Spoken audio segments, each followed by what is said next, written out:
Okay बच्चों, शुरू करते हैं नया वीडियो। तो ये एक्सरसाइज 4.2 क्वाड्रेटिक इक्वेशन का क्वेश्चन नंबर 5 है। क्या क्वेश्चन है? The altitude of right triangle. Right triangle मतलब एक राइट एंगल ट्राइंगल है, एक ट्राइंगल जिसमें एक angle 90 degree that is 90 degree का है, is 7 centimetre less than it's base. If the hypotenuse is 13 centimetre, find the other two sides. ठीक है, ये कहाँ पर है? ये क्वेश्चन देख लो। ये एक्सरसाइज रही आपकी 4.2 और उसका क्वेश्चन नंबर ये रहा 5।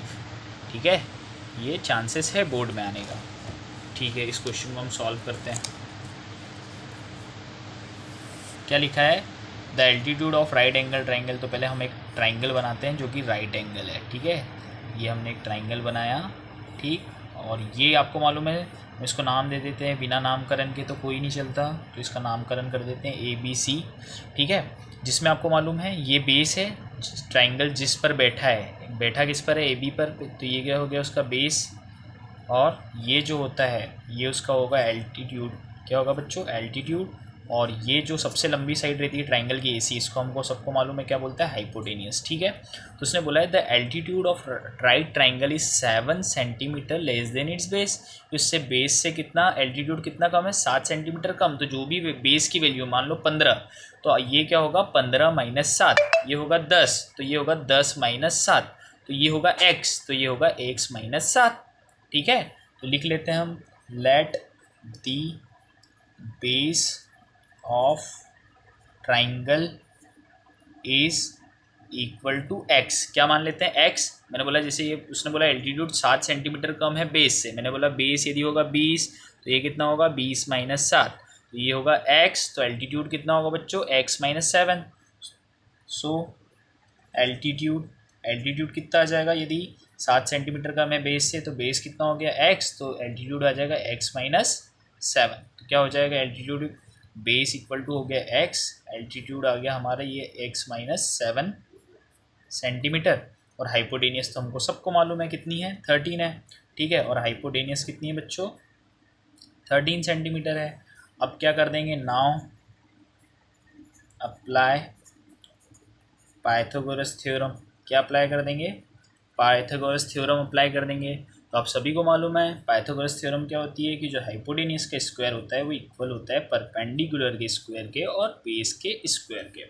ठीक है, तो हाइपोटेनियस क्या है हमारी यहाँ पर? 13। तो 13 का हम स्क्वायर लगा देंगे, इक्वल टू परपेंडिकुलर क्या होता है? जो एल्टीट्यूड है, तो एल्टीट्यूड क्या है यहाँ पर? x माइनस 7 का होल स्क्वायर, प्लस बेस क्या है हमारा? x, तो x का होल स्क्वायर कर देंगे। 13 का स्क्वायर क्या होता है बच्चों? 169। 13 इंटू 13 हो जाएगा 169। x माइनस 7, यहाँ पर कौन सी आइडेंटिटी लगेगी? a माइनस बी का होल स्क्वायर। तो a का स्क्वायर, तो a क्या है आपका? x, तो x का होल स्क्वायर, प्लस b का होल स्क्वायर, b क्या है आपका? 7, तो आ जाएगा 7 का होल स्क्वायर। माइनस वाली आइडेंटिटी होगा तो -2 इंटू a क्या है आपका? x, इंटू बी क्या है आपका? 7, प्लस ये हो जाएगा आपका x स्क्वायर। हो जाएगा 169 इक्वल टू 169 इक्वल टू ये हो जाएगा आपका x square plus 49 minus 14x plus x square. Clear है? अब इस 149 को 169 को भी हम इधर ले आएंगे। ठीक है, अभी रुको, x square plus x square कितना हो जाएगा? 2x square. फिर हम एक्स वाले को लिख लेते हैं, रीअरेंज कर रहे हैं, -14x को मतलब 49 के पहले लिख लेते हैं -14x, और ये हो जाएगा आपका +49। यहाँ हमने रीअरेंज किया, रीअरेंज में साइन चेंज नहीं होते हैं।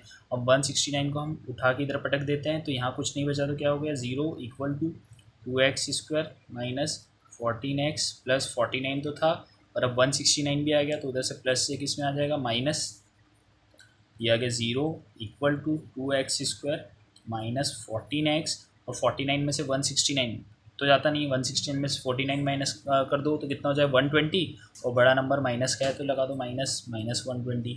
अब देखो ये जो तीनों नंबर है ये किसके टेबल में आते हैं? एक ही नंबर के टेबल में आना चाहिए, अलग अलग नहीं। तो ये सभी 2 से कट हो रहे हैं, तो हम कट कर देंगे। 2 से इसको डिवाइड किया तो ये हो जाएगा एक्स स्क्वायर, इसको 2 से करा तो ये हो जाएगा 7, -7 है तो उसको 2 से करा तो -60।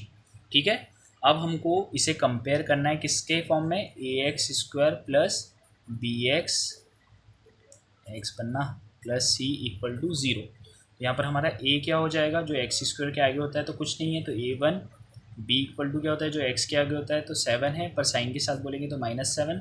सी इक्वल टू जिसके आगे पीछे एक्स नहीं होता है 60 नहीं बोलेंगे, क्या बोलेंगे, -60। ठीक है, तो a equal to 1, b equal to -7, c equal to -60। यहाँ पर लिख लेते हैं, नहीं दिख रहा है क्या, a equal to 1, b equal to -7, c equal to 60। ठीक है, अब हम क्या करते हैं, सबसे पहले करेंगे ए इंटू सी, तो ए क्या है हमारा 1 और सी क्या हमारा -60 है, तो उसका इंटू करेंगे तो आंसर आ रहा है -60। अब हम 60 का एलसीएम लेंगे तो क्या हो जाएगा, 60 का एलसीएम 2 30 2 15 3 5 5 1। अब हमको क्या नंबर चाहिए, ऐसा नंबर चाहिए, दो नंबर जिसको जोड़ने पर -7 आ रहा हो और उन दो नंबर को इंटू करने पर -60 आ रहा हो। तो यहीं से दो नंबर निकलेंगे। तो एक नंबर हम बना लेते हैं 2 2 4 4 3 12, तो इनको तो तीनों को इंटू करने से 12 बना। और एक नंबर क्या हो गया 5। देखो यदि हम 12 + 5 कर देते हैं तो बन क्या रहा है 17, हमको 17 चाहिए, नहीं -7 चाहिए। यदि हम 12 - 5 कर देते तो हमको नंबर आ रहा है 7, नहीं हमको तो -7 चाहिए। तो हम 12 - 5 से 7 आ रहा है, तो -7 कैसे आ सकता है, छोटा नंबर आगे कर दो, बड़ा नंबर पीछे कर दो। तो बड़े नंबर के आगे माइनस है तो -7। तो एक नंबर हो गया हमारा 5, एक नंबर हो गया -12। यदि इन दो नंबर को इंटू भी करते हैं 5 और -12 को, तो -60 आ रहा है, मतलब हमारी कंडीशन क्या होगी, सेटिस्फाई हो गई। अब हम लिख सकते हैं कि हमारी इक्वेशन जो थी 0 इक्वल टू x² -7x -60, तो यहाँ पर 0 इक्वल टू x² -7x को क्या लिख सकते हैं, अभी हमने दो नंबर बनाए कौन से, 5 और -12, तो हम इसको लिख सकते हैं -12x + 5x -60, है ना।